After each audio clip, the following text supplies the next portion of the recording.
Shalom Pak Bambang, saya mau izin bertanya, apa makna Yesus duduk di sebelah kanan Allah? Mohon pencerahannya. Maka kalau Anda sering dibully, ya, itu harus tahan bantingan, akalnya dipakai, supaya sekalipun kita tidak membuli orang lain, tapi bisa menjawab bulian orang lain. Itu kira-kira, tidak usah kita membalas ngejek dengan mengejek, tidak usah lah. Itu bukan cara Kristen seperti itu. Duduk di sebelah kanan Allah itu bukan dua kursi, itu perumpamaan. Pinterlah. Masa yang gini aja kita bingung. Kalau Anda belajar bahasa Inggris, tapi kalau mimpimu masih pakai bahasa Indonesia, itu belum lancar bahasa Inggris. Jadi kalau kamu menguasai ini, kalau mimpimu itu sampai kira-kira ada naskah-naskah, Qumran, terus kemudian sejarah Yosefus Israel, itu baru kamu lulus. Kalau lulusnya pakai Google, belum lulus itu. Ya apa sih duduk di sebelah kanan Allah? Itu tadi Mazmur tadi, Neum Hasem Laduni, berfirmanlah Tuhan kepada Tuanku, Siflimini, duduklah di sebelah kananku. Bait Allah di Yerusalem itu memiliki 3 ruangan. Ruangan pertama itu adalah tanda kehadiran Allah, Sekinah Ilahi, itu ruangan Maha Kudus. Lalu ruangan kudus, lalu halaman. Di dalam ruangan Maha Kudus itu sebelah kanannya itu istana Daud. Jadi duduk di sebelah kananku, Mesias itu kan menjadi raja, segala raja yang kekal. Itu artinya bukan artinya ada 2 kanan dan kiri, bukan. Tuhan kan nggak mengenal kanan dan kiri, atas dan bawah, karena Tuhan itu mengatasi ruang dan waktu. Jadi jangan membayangkan Yesus dalam kemanusiaannya. Itu menggambarkan apa? Kristus setelah bangkit dari orang mati, dia naik ke surga. Kemanusiaannya tetap ada, tapi kemanusiaan yang tidak lagi terikat oleh ruang dan waktu. Itu yang disebut tubuh surga. Nasrani itu artinya pengikut Yesus, orang Nazaret. Kristen itu pengikut Yesus yang adalah Kristus.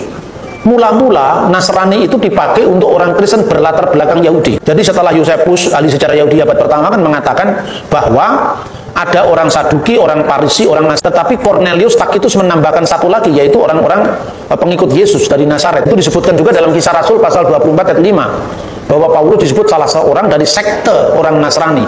Nasrani itu pengikut Yesus dari kalangan Yahudi. Sementara kalau Kristiani, itu Kristianoi jamaknya, Kristianos itu tunggalnya, itu disebutkan dalam Kisah Rasul 11 ayat 26, yaitu orang-orang Kristen yang dari latar belakang bukan Yahudi. Yang dari Nasrani tadi jemaat yang bersunat, yang Kristen itu jemaat yang tidak bersunat. Terus kemudian menyelesaikan itu bersama para rasul di Antioquia, dicatat dalam Kisah Rasul pasal 15 tadi.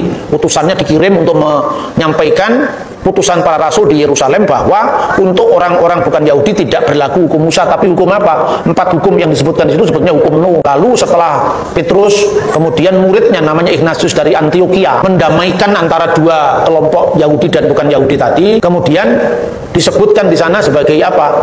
Aku percaya akan satu gereja yang kudus, katolik, dan apostolik, itu sejak tahun 100-an. Mendamaikan 2 kelompok tadi, karena apa?